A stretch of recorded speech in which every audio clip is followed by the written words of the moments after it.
আসসালামু আলাইকুম। Hi everyone, সবাই কেমন আছেন? আশা করি আল্লাহর রহমতে সবাই ভালো আছেন, সুস্থ আছেন। আমি আপনাদের দোয়া এবং ভালোবাসায় সুস্থ আছি। এই কয়েকটা দিন অসুস্থ ছিলাম, তাই আপনাদের মাঝে ভিডিও আপলোড করতে পারিনি।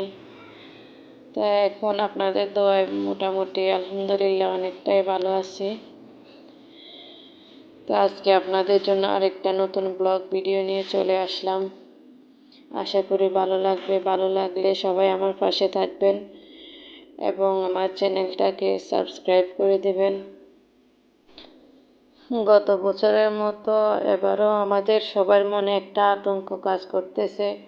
২৪ সালে যে ভয়াবহ বন্যার কারণে অনেকেরই ঘরবাড়ি তলিয়ে গেছে।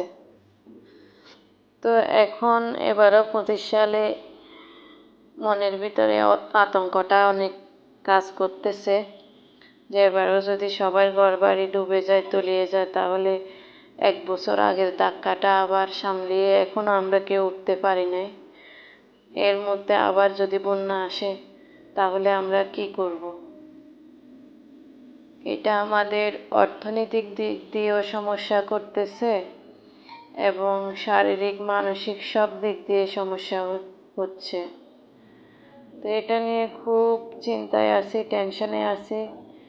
সবাই আমাদের জন্য, দেশবাসীর আমাদের সবার জন্য সবাই দোয়া করবেন এবং যারা প্রবাসে আছেন তারাও আমাদের জন্য দোয়া করবেন যেন এই বছর আমাদের এলাকায় বন্যা না হয়।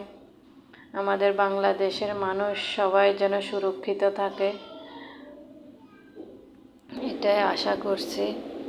এই যে দেখেন কি ঝড়ো হাওয়া, দমকা হাওয়া বইছে। এরকম বাতাস দেখলে, তুফান দেখলে মনের ভিতরে অনেক ভয় লাগে।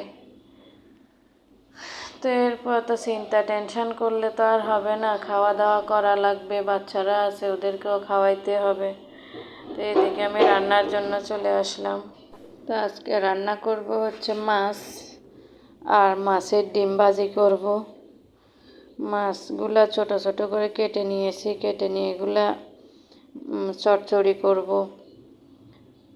তাই হাত দিয়ে ভালোভাবে তেল মশলা সবগুলা দিয়ে মেখে কিছুক্ষণ রেখে দিলাম। এরপরে যে মাছের ডিমগুলো আছে ওগুলাতে পেঁয়াজ রসুন যা যা লাগে সব কিছু দিয়ে দিয়েছি। এগুলো দিয়ে ভালো করে মাখিয়ে নিয়ে এরপর এখানে একটা মুরগির ডিম দিয়ে দিলাম।